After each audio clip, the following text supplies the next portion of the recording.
So thank you for being here. My name is Layla Cartier. I am the Executive Director of CapitalNOW Philadelphia.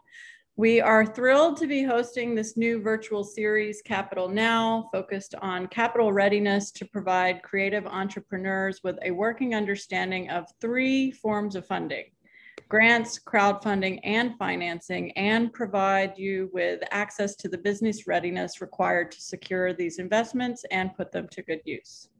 Tonight, however, we are starting with the Paycheck Protection Program with help from our friends at the Enterprise Center, given the deadline is fast approaching. I'd like to mention one of the great parts about this new program is that not only do we have attendees here in Philly, we are also welcoming guests over in Pittsburgh and from elsewhere, thanks to our partnership with the Creative Business Accelerator and newly formed Keystone Alliance. So with that, I would like to invite my colleague, Adam Kenny from the CBA, to say hello and share a few words. Hi, Layla. I'll keep it super brief. You were very thorough. We are also excited to be working with you on this and a bunch of other really interesting collaborations moving forward. Welcome, everybody. You have two great experts with Triple P about to lay it out as this window closes to see if you could potentially gain access to some of this emergency capital. On the Bridgeway side, with Enterprise Center representing the Philly opportunity, on the Bridgeway side with Western PA, we have our partners, Mark's joining us from the Community Reinvestment Fund, which is actually based in Minneapolis. So this is quite a national gathering. And Mark will chime in about their process. Their window is closing a little earlier, but that's okay because there's plenty of time to mobilize to secure this. But there's questions to be answered. So I'll go ahead and turn the mic back over to Layla, who will turn it over to, I'm sure, the enterprise folks. Yes, thank you, Adam. And just a little bit more housekeeping before we get started. I wanted to share that we have enabled the closed caption feature tonight, thanks to our friends at Disability Pride PA. So you can click on the CC button on the bottom of your screen for the auto transcription. It's not perfect, but I hope it's helpful. We are going to keep everyone on mute for now to avoid background noise while our presenters are talking, but please put any questions or comments you have in the chat.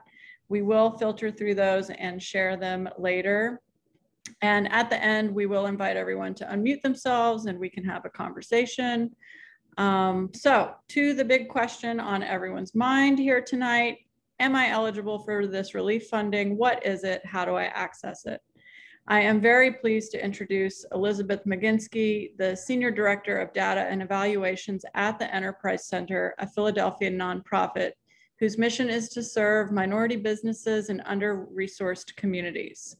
She will be sharing information about the Paycheck Protection Program, part of the CARES Act, which recently has given independent contractors and the self-employed greater access to this forgivable loan.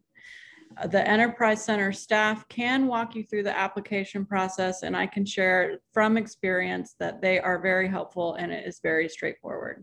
So Elizabeth, thank you for spending your time here with us tonight. I'm happy to, and I'm happy to talk to everyone tonight about PPP and hopefully connect people to some extra money. So I'm just gonna share my screen now.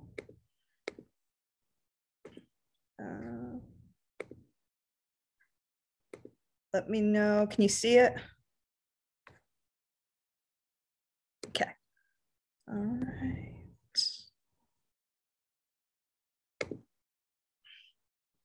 Go back. So my name is Elizabeth McGinsky. As Leela helpfully said, I'm a Senior Director at the Enterprise Center. I'm also here with my colleague, Blessy Thomas, who's the Project Director at the MBDA Care Center, and she's my close colleague. And if you have questions in the chat, feel free to just pop them in, and Blessy should be able to answer those for you.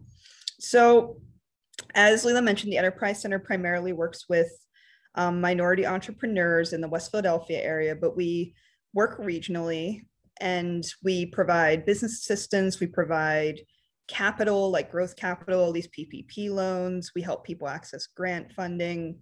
And then we also operate a community development corporation, which does a lot of place-based work, like working to strengthen the community association or to stabilize like building stock on our commercial corridors. So we have this holistic business capital community approach. And if you'd like to learn more about us, you can visit our website, www.theenterprisecenter.com. So about PPP, now why you're all here tonight, key facts: it is a fully forgivable loan funded by the US SBA.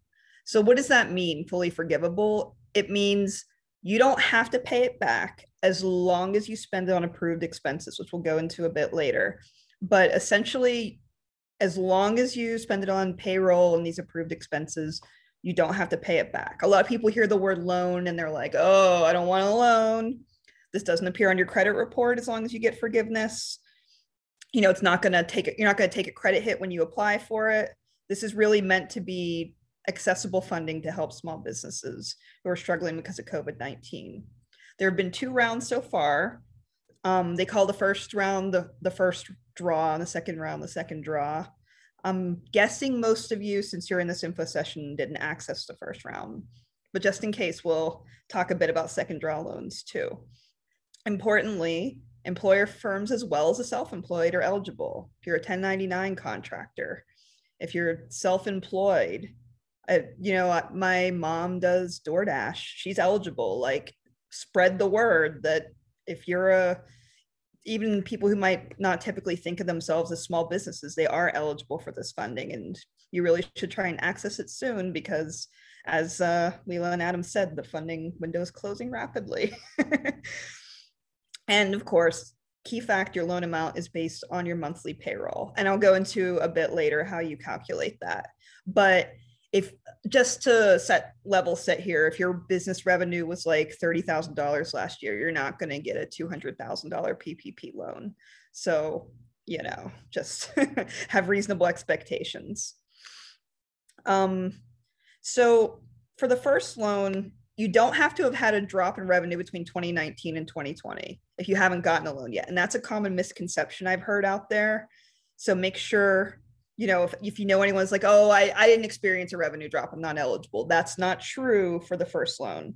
Now for the second PPP loan, you do have to demonstrate a drop, and you have to use a comparable quarter. So like Q1 in 2019 has to have been higher than Q1 of 2020. You can't use like Q1 of 2019 and Q3 of 2020. So that's what they mean by that. So working artists, I'm guessing most of you on this call, you are considered small businesses and you are eligible for PPP. You have to have been established in an operation before February 15th, 2020. That is very important. Unfortunately, and this is actually the most common reason when businesses contact me and ask if they're eligible, this is the most common reason businesses are ineligible. They were founded too recently. So you have to be able to document that your business was in operation prior to that date. You must be at least 51% owned by a legal permanent US resident, must have fewer than 500 employees. Although I'm guessing if someone has 490 employees, they probably know about PPP and have accessed it. But just in case, I gotta say it. And you have to still be open. That's important too. So if you apply and someone Googles and sees a big closed thing under your business on Google, that's gonna set off some red flags. So just for due diligence, you do have to still be open. And you might note my little disclaimer at the bottom. If you're currently under criminal indictment or you're in bankruptcy proceedings, you're ineligible. The Biden administration recently changed it so that if you had a bankruptcy like several years ago, you can now access it again. But if you're still in the proceedings, you're not eligible. And as for like the criminal background, generally, if you're convicted for fraud or a financial crime within the last 5 years, you're not going to be eligible. But if you had like another type of felony 4 years ago, you are now eligible. And this was yet another thing they did to make it available to more people and, you know, more inclusive. So the caveat I'm going to say for these required documents is that they're going to vary by lender. Every lender has their own things that they're going to require, but there are certain things that the SBA wants lenders to collect. So I can almost guarantee no matter who you apply with, you're going to need that state issued ID whether it's a front and back of a driver's license, a state ID, or your passport. And I would, we're going to share this afterwards, Leo's going to share the video, but pay close attention to this section because there's such a short amount of time that you have to apply. If you gather up all these things beforehand and just have them ready to load into people's applications, that's really going to help you get approved faster and get it through the system versus if you have to keep going back and forth with your lender about your documents. So please try and compile them ahead of time. The more you can provide, the better, because it just further substantiates your case that you're eligible. So as I said earlier, you're going to have to verify that you were open prior to February 15th of 2020. And that's because that's when the CARES Act was originally passed for it. And you can do this, at least at the Enterprise Center will accept invoices, business bank statements, your entity establishment documents, your certificate of good standing. Like if you applied for your EIN back in 2006 and you upload the document, like, okay, we know that they didn't just make this up to try and get PPP. You're also, for us, going to have to provide a voided check or a letter from your bank confirming your bank account number and routing number. And that's for two things. It's kind of just to check and verify that everything looks good as far as you're saying who you say you are, but also to help get your direct deposit. Because if there's a number wrong there, it's going to bounce back and that's going to delay your payment. So it's really only to help you. I don't have checks. I know a lot of millennials don't have checks sitting around, and that's why we also give this other option. Now, depending on whether you're an employer firm or not, the tax documents that you have to provide are going to be different. But regardless, whoever your lender is, they're probably going to want your tax documents because once again, they have to verify your revenue. So if you're a non-employer firm, like, the 1099 contractor, or you just operate as a sole proprietor by yourself, you'll upload your IRS form 1040 and it must contain a Schedule C. So if you're just uploading like W-2s and you were someone's employee, which is actually, I've had a few applicants like that, you aren't going to be eligible for PPP with that. You have to be someone who receives a Schedule C.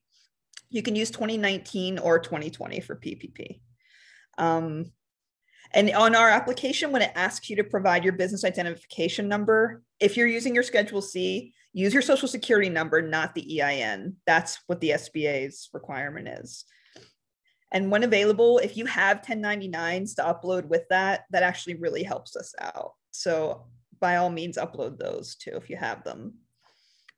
Now, if we have any employer firms who are on here, you're going to verify your revenue with like we're going to verify your payroll rather with a 940, 941, 944, or payroll processor records. And then once we can see that, then they'll use that to calculate your PPP amount. Because just saying you have a certain number of employees isn't really enough. They need to know how much you are actually paying them because it's the, Payroll Protection Program. So there are also, we may have some partnerships on here. If you're a partnership, you'll need to upload your Schedule K1, IRS Form 1065, and you'll check the profit that you have on line 14A. If you're a partnership with no employees and line 14A is $0 or less, you will not qualify for a PPP loan.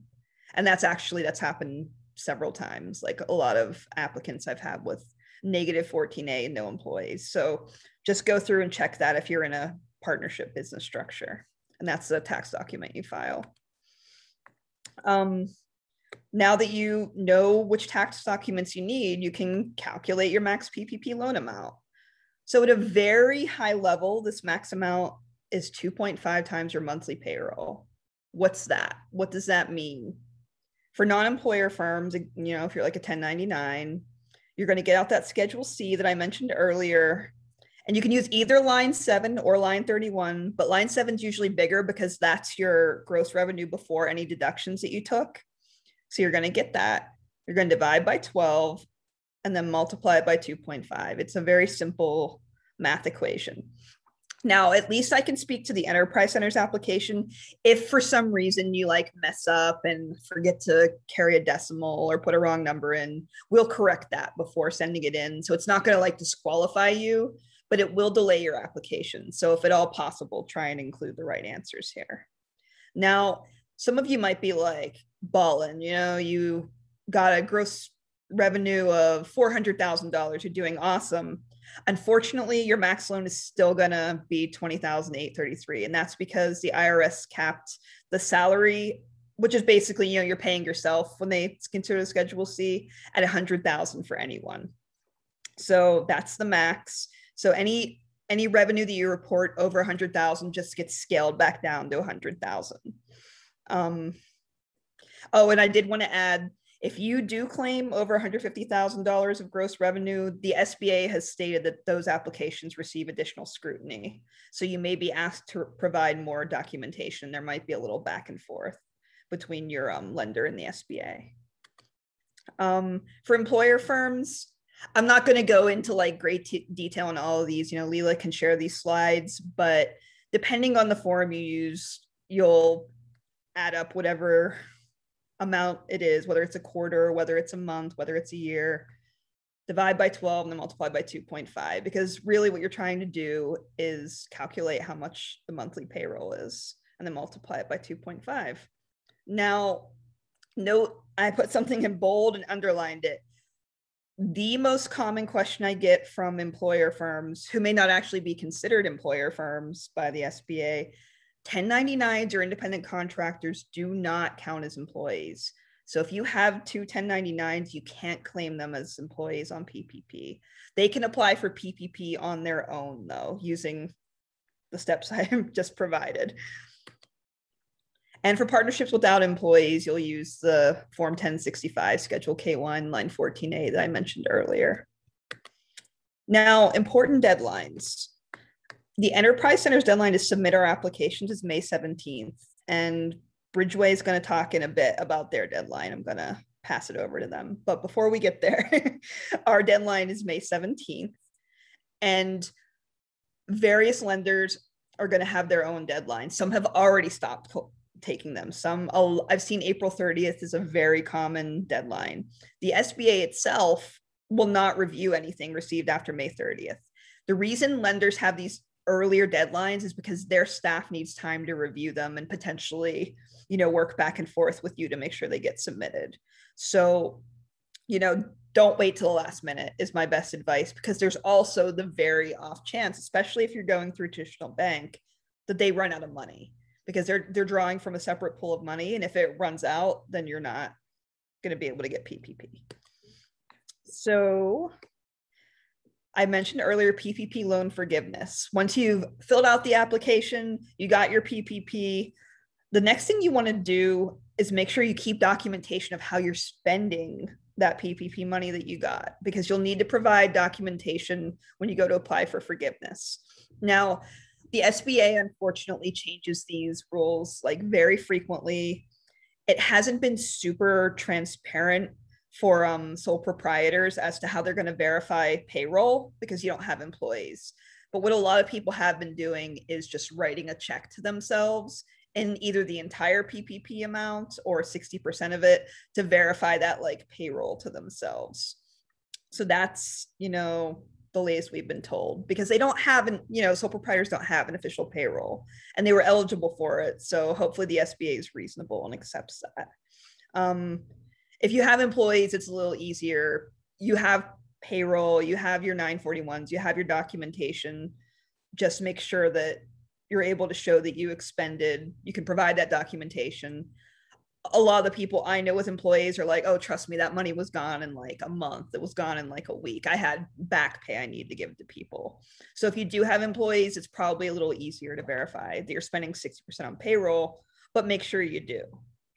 Another thing I note, you cannot cut salaries more than 25%, and you're supposed to make your best effort to maintain payroll, whatever it was as of the time you applied. Now, as for those other approved expenses, you can use up to 40% on other improved expenses, including mortgage interest, as long as a mortgage was established prior to February 15th, 2020. So if you got a mortgage in September of 2020, then unfortunately you can't count that, for instance. Rent for leases signed prior to February 15th, 2020, utilities. And then like software, like I saw examples that the SBA gave, like point of sale software that you had to buy to pivot because of COVID, or software to just maintain, like if you're an event space, although you probably got the venue grant if you're an event space, but software to kind of deal with new ticketing realities because of COVID. If it's basically software that's like relevant to new conditions for your business, you can count that as an approved expense, as well as PPE. Like if you have a staff and you had to buy them, you know, masks or face shields or something along those lines. Supplier costs and damages incurred as a result of civil unrest. That is also something that's covered. Forgiveness will be processed through your lender. So if your lender's PNC Bank, you can't go to Bridgeway for your forgiveness. Like you have to go through the person who processed your loan.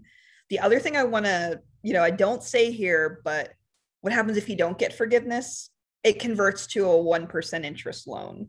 And you will then, after, I think it depends on whatever, you know, covered period you pick for your loan, but I think like 6 months after that or something, you have to start paying it depending. The SBA has been a little ambiguous. So how do you apply? You got all this information, you want to get PPP. To apply through us, I put up a bit link, just put that in all lowercase, bit.ly/apply PPP. Or you could just go to our website. There's like links to it everywhere because the Enterprise Center really wants people to access PPP. And then go into our online application. On the bit.ly page that I link, it's in like the upper right-hand corner. It says apply for PPP round 2. We have FAQs, we have document lists, we have all kinds of, we have other video walkthroughs that go like very in depth on there. So it's definitely a good PPP resource if you still have questions. And now I'm going to pass it over for a bit. Thanks, Beth. That was super duper thorough.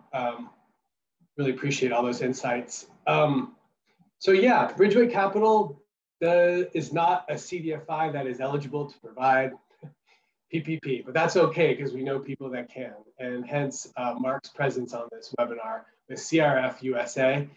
So we have a dynamic worked out with them where folks in Western Pennsylvania, if they haven't already worked with like a bank or some other financial institution, can work through Bridgeway Capital's portal to CRF.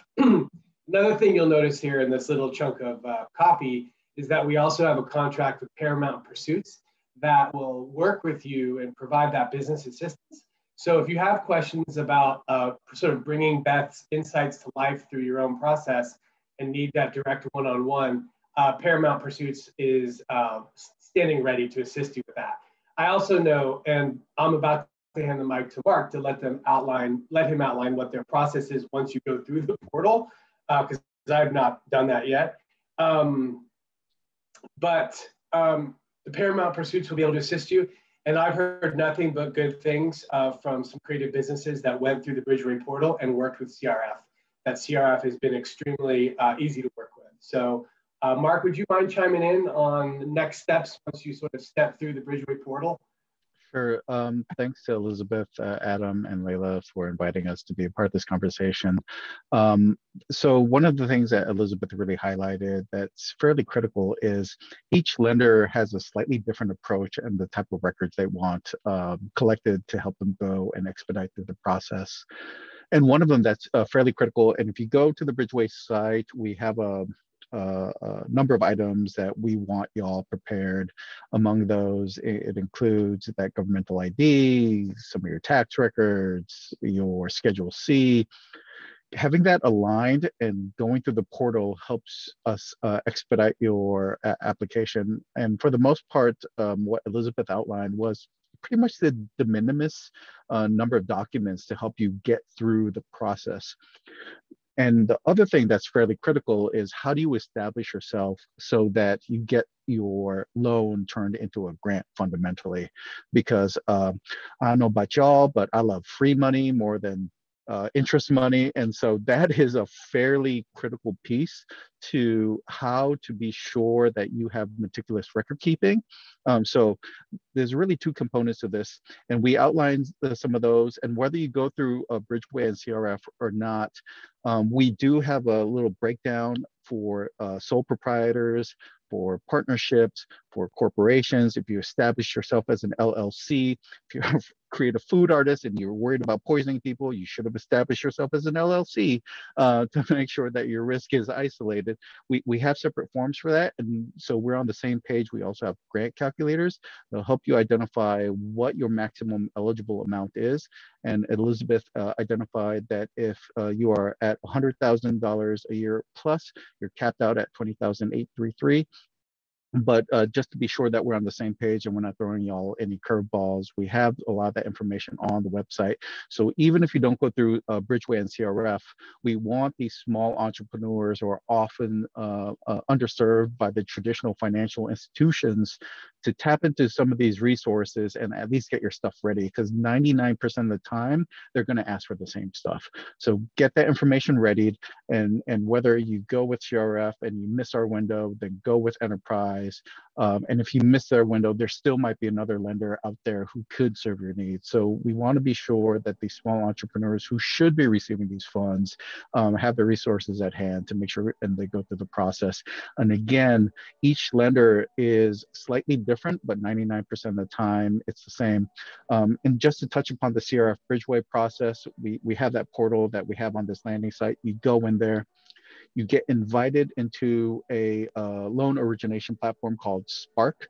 From there, that is a protected website where you get invited. If you're on Gmail, Yahoo, whatever, it's probably going to land in your spam or junk email. It's coming from CRF, so at least be sure that that's a legit email. You create your account, and then you start uploading all your sensitive documents. And it's protected so that you can go through it. And then we have processors on the other end who you will see, and you can identify them. You can reach out to them. They'll work with you so that you get your documentation in place. But if you find that checklist on our website, you should speed through that fairly quickly. And a real quick, Mark, it looks like, just to be clear to everyone in Western PA, the deadline for the Bridgeway CRF portal, it ends at the end of this month, right? Yes, because we're so confident that y'all have your game on point, that you're going to get it submitted within the next day. You're like just anticipating this webinar. You're like, I got my stuff ready. Who do I go to? Unfortunately, yes, we are one of the lenders that Elizabeth mentioned that we are closing our portal a little bit earlier because we're trying to speed it through and see if we can get some forgiveness processing for our second draw folks as well.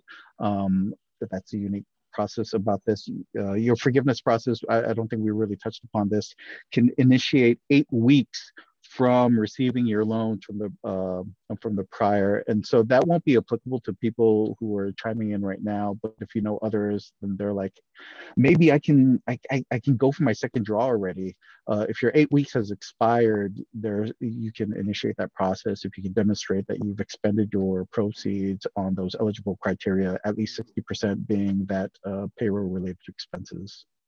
So Beth, so folks that miss that window, though, technically they still can go to the next 17th with you guys, with Enterprise Works, even if they're in Western Pennsylvania. I saw a New Jersey person asking. Oh, and we service nationwide. Okay. If you know artists anywhere, Great. Or small business owners anywhere, we've done loans from all over, every single state, even Alaska and Hawaii. So Western PA creative businesses, you can use the CRF Bridgeway portal, which entitles you to some technical assistance to get you through the process. That is there. But if you can't get things lined up, Entrepreneur Works is ready as a backup as well. Oh, the Enterprise Center. Enterprise Center, I No, apologize. it's okay. There's another for the Pittsburgh people. I know there is. My bad. That's okay. Well, I mean, they are, I think Entrepreneur Works might have some kind of portal connection too, so I don't want to confuse anyone. That's why I want to be like very clear. And, again, if you missed that April 30th deadline, we also have, options on our website to get support from people. We have forms you can fill out to either get like a one-on-one call basically on Zoom, or you can just fill out the help form if it's a quick question and someone will respond to you within a day or so. So yeah, we definitely offer a lot of TA too. So those are the two ways we can help you to apply, everyone on this call. However, there are other options out there. We've mentioned traditional banks a lot. There are also the fintechs. Like I've heard a lot of people getting through PayPal. Like if you use them as a merchant to process your Etsy sales or something, it seems like it's a pretty easy process to go through them and get PPP too. But I've heard that they also have a minimal amount that they need you to get for your loan before they'll process it. So, you know, look around and just pick the option that's best for you. And, you know, if there's someone like, I guess there's someone in Jersey, if you aren't in Philly or Pittsburgh and you really want to work with someone local, then Google like CDFIs in my area and see if one of your local CDFIs that you know is providing it. They may be working with a partner like Bridgeway is. So now we're at the question phase. Leela, are you gonna just open it up or? Yeah, so I'm going to read out Kimberly Camp's question and invite her to talk with you, even though Blessy, I think, might have helped answer her question. She received an SBA loan before PPP was available for sole proprietors. Can she still apply now? And someone has told her the first loan has to be paid back before she can apply for the forgivable loan. I mean, I think it depends on who your lender was and whether they've already, basically, if your lender is willing to let you pay back that loan and resubmit. I think it's a process that the lender has to do. Is that what Blessy said too? She said that you have to have utilized the first loan before applying, but you do not need to have it forgiven to apply for the second. So I think we need to clarify what we mean by SBA loan first here, right? Because can you unmute yourself? I don't know if Kimberly wants to talk directly. I don't want to speak for her. Yeah, I think if we can get clarity, because if you're talking about having the SBA loan, if you're talking about having an EIDL, because if you read the question, it says you got an SBA loan before PPP was available. Yeah, EIDL. Right. Yeah. So you do not need to have your EIDL forgiven or anything like that for you to apply for PPP. Okay, thank you. Mm-hmm.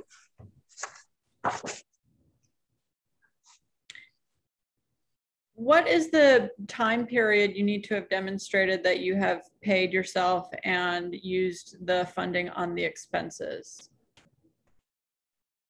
in order to qualify for the forgiveness? I think it's your covered period after you get the PPP loan, but you can backdate it too, right, Blessy? Sorry, I was answering another question in the chat. It's okay. Yeah, what were you saying there, Beth? So they were asking when did you have to demonstrate that you paid yourself? And I said, I think it has to be in that covered period, which you pick when you're getting the loan, but people can also use it to pay back expenses from what I understand. We can send follow-up information on that. I want to confirm it. So there's not yet a lot of information about the documentation, it sounds like, when it comes to the forgiveness for sole proprietors, because it's well, how you verify payroll to yourself, right? I mean, yeah. Okay. Kimberly, the Enterprise Center can process anyone's application up until May 17th. Anyone in Philly, New Jersey, California, Nevada, you email Beth here directly that just gave, I don't know, Beth, if you could type your email in the chat, I can share it with you after this call. You can schedule a time with her when you get all your materials together, your Schedule C, the evidence of your, like invoices for your consulting work or how much you were making to demonstrate what your income was, and your voided check and your driver's license, and you're pretty much good to go. Yeah, it's a very easy application. I mean, people hear government application and they get very intimidated by it, but I found this one pretty simple to do because, like I said, I did help my mom apply for hers. and of course, I'm a processor on these. I process these at the Enterprise Center. I work with them every day, but I've actually seen, kind of both end of our application, both the applicant and processor side. There were some questions that hadn't yet kind of been converted, that so they weren't sole proprietor friendly. And again, Beth said, oh, just put that for this question. Doesn't apply to you. So they're you know, it is a little bit tricky, but she's super helpful in getting you all the way through to the finish line. Oh, thank you.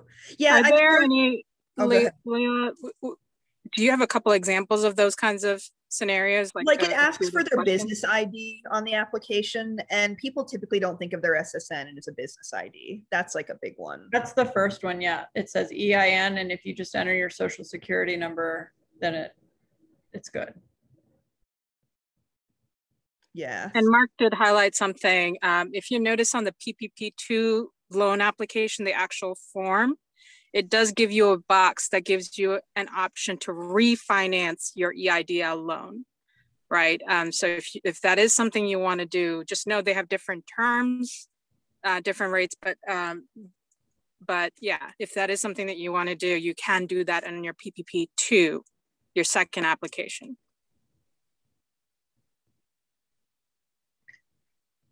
I think we're a small enough group. If anyone else has questions and wants to talk directly with Beth and Blessy, you can unmute yourself. I saw one question from Kat about one of the fintech options. Has anyone heard good or bad things about, I guess it's called Womply? I know a few people have used it. It seems legitimate. It does have a minimum that your PPP loan has to be at minimum $1,000, I think. But then they refer you to a partner, a fintech partner, if it's smaller, and it seems to work pretty well. It takes a little longer. You know, it's not super fast, I guess would be my only caveat. I guess my question too, Beth, was the level of technical assistance. Like fintech is designed to be scalable and quick, not high touch, right? Yeah, I mean, they say they'll reach out to you if there are issues, but I've heard mixed things about that, to your point. I think if you want someone that you can like call and work with, I recommend working with the CDFI if that's the kind of relationship you want. If you don't, then definitely the fintech is actually probably the better option. Alexi, you have a question? Hi, my name's Alexi. I'm from Pittsburgh. Hi, Alexi. I'm kind of from Pittsburgh too. Oh, hi. So, hey, thanks everybody. This is really great. And my question is specifically line 7 on Schedule C. Is that the only last word, final, Spock, Cartesian, Platonic? It's network? line 7 or line 31. Those are the only ones they'll permit you to use. Line 7 and what's line 31? So line 31 is your net income. And that's after any deductions that you take. Is that line 31 they're both on the Schedule C? Yeah. Okay, that's my question. Thank you.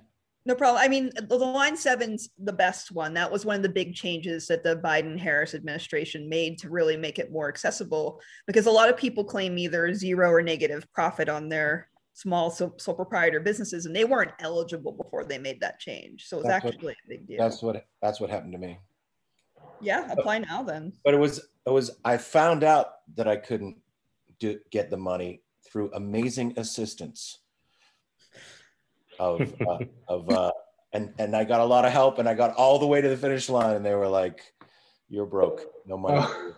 But I got no complaints because I'm here in round 2, and I heard there's been some changes, and I appreciate. Well, hopefully these changes help, and you can get some PPP money. I mean, line 7 was your profit, so, or not profit, your just like revenue, whatever the business revenue was. That's what line 7 is. So is it line 7 and line 31 either or is it either combined? Or? But if you were ineligible with line 31, you probably aren't going to want to use line 31. You're going to want to use line 7. I think I was ineligible because I didn't make any money, or I lost money, or I spent a lot of money. That's line 31. Yeah. That's your net income. So line 31 is basically your net income, which the reality is there, especially in a COVID-19 year, is really challenging for many businesses, whether you're a sole prop individual or even LLC. So that's the driver for some of the changes here. Okay, thank you so much. I'm going to unmute myself. Or remute. I think I have a similar question, if I might go. My name's Adam. I started my business in 2019, and in 2020, neither of those years I paid myself, and the business revenue grew year over year, 2019 to 2020, but I didn't personally make any money from the business. Am I eligible? Is it worth me pursuing the application to see if on the chance that I'm eligible? And what might I be able to use to figure out my monthly salary or monthly payments? Blessy, do you have any thoughts on that one? So I'm just trying to understand here, because your usage is for the current time frame of the 8-week or 24-week period. So you can, if you're showing payroll usage from the funding, that should be sufficient. But your history, like we were saying, are you saying you had sales or you had zero sales within 2019 and 2020? They had sales. Do you have employees?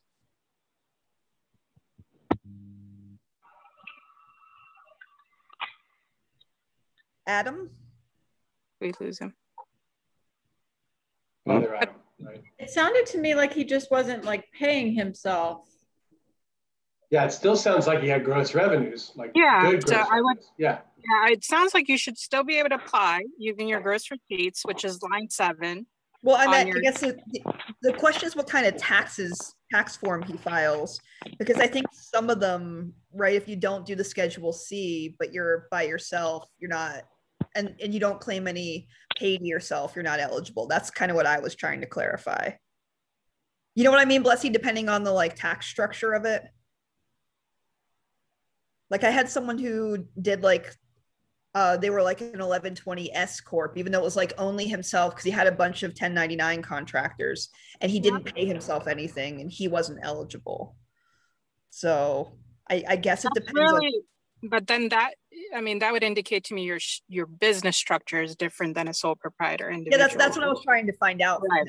So, I mean, basically, if you're an individual sole proprietor, LLC kind of structure, single self-employed LLC, you should be able to you would have a 1040 Schedule C or a 1099 that you're working off of, right? So those are the numbers that really, and it's really your sales numbers that's the baseline for the loan amount.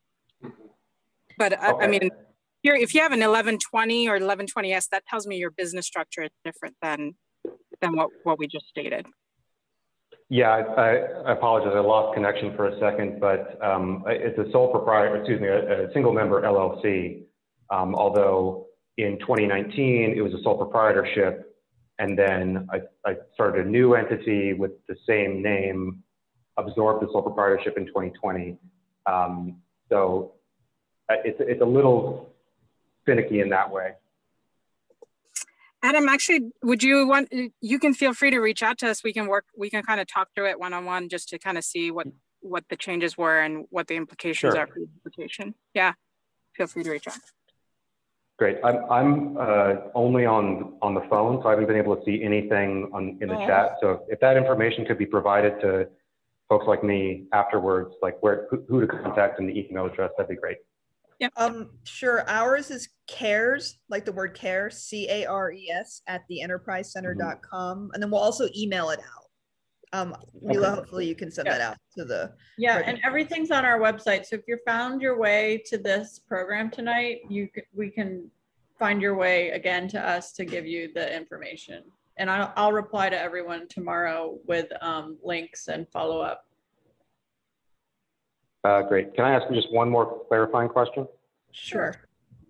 So I'm a little confused between second round and second draw. Are those different things? They are. So second round just means there was another lump of money allocated from the federal government. Second draw is your second loan.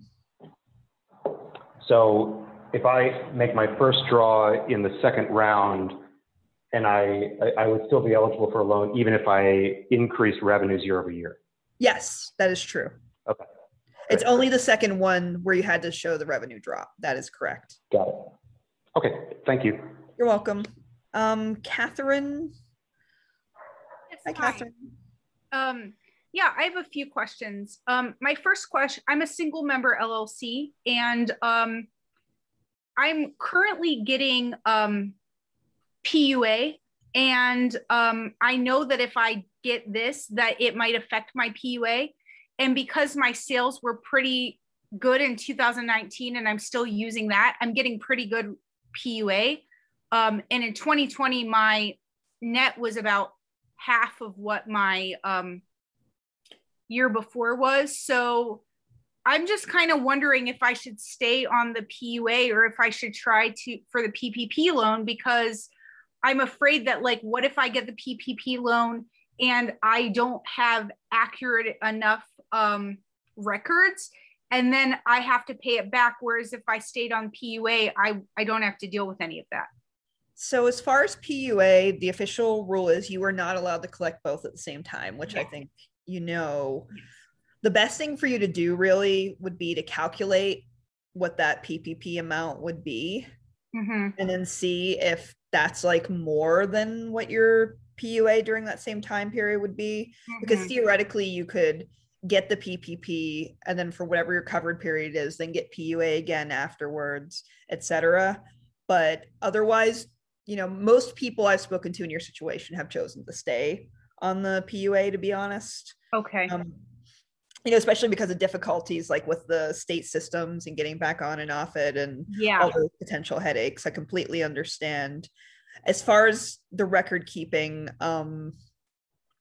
you know, again, if you're a sole proprietor, just demonstrating that you paid yourself, it's probably not going to be like too onerous, because otherwise the SBA would be dealing with millions and millions of people who are not able to get forgiveness, and that would be a PR nightmare. So hopefully they are pretty generous in that way. But yeah, I think it's really look at what that amount would be. And if you're getting like, we'll say $3,000 a month in PUA and your PPP loan would only be $2,000 or something, then it's really not worth it. But, you know, definitely depends on your situation. And if I got my PPP loan, could I use 100% of it to pay myself, or would I? You can use 100% to pay yourself. Sorry if that wasn't clear. You just have to use at least 60% on paying either yourself or employees, not 60% max. Okay. And now could I use the PPP loan to pay me like quite a bit and then use extra for something that I know wouldn't be forgiven? Like, let's say if I wanted to like invest in like a storefront or something that I don't have, and I know I wouldn't get it forgiven, but would I have a penalty for using it just to grow my business in a different way, or no? You couldn't do that. If it's not forgiven, it's a 1% loan. That's all I can say. But I think, you know, the SBA may have some kind of penalties, you know, if they see that you're using it in what they find to be fraudulent ways. So I would not. But that wouldn't be fraudulent, right? If it was just trying to grow my business, or would it? I think they would consider it by the letter of what PPP is, that it really is meant to provide for either payroll or these approved expenses. I mean, yeah, you're not buying like a jet or like I've seen a yacht. I've seen some pretty egregious cases. Wow. So, you know, I think the spirit of it is to try and stay within that. I think that's the best I could say. Okay, thank you. Yeah, and Kat, at that point too, if you're looking at a 1% loan, then let's talk about Kiva, right? Yeah.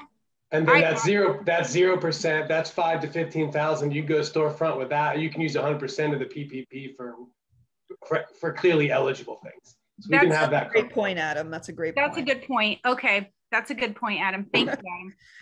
Thank you. And yeah, and we've had a lot of businesses have success with Kiva too, for sure. Our next program will be about how to acquire your first jet. Well, I think Kimberly had another question. I've lost track of it. Oh, the date of her loan was May 2020. Does she use 2019 or 2020 Schedule C? Well, 2019 or 2020 Schedule C, you mean for PPP? Yes.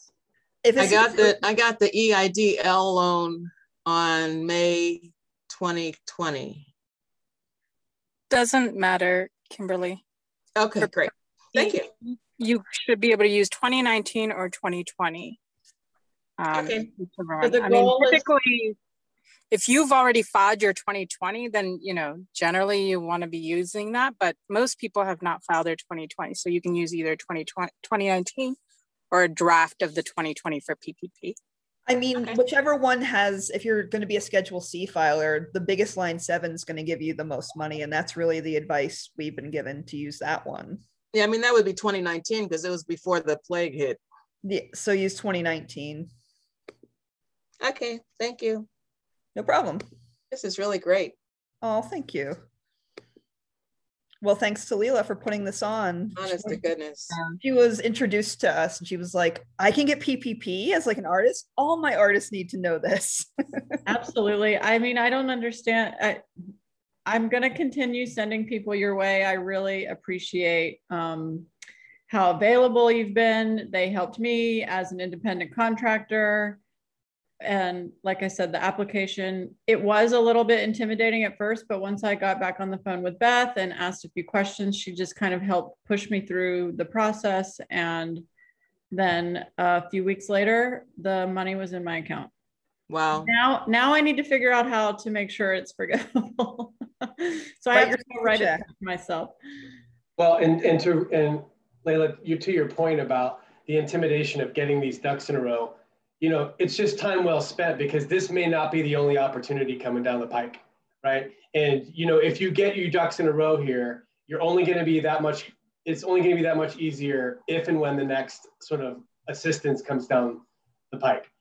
So it's not time wasted at all. Very good point.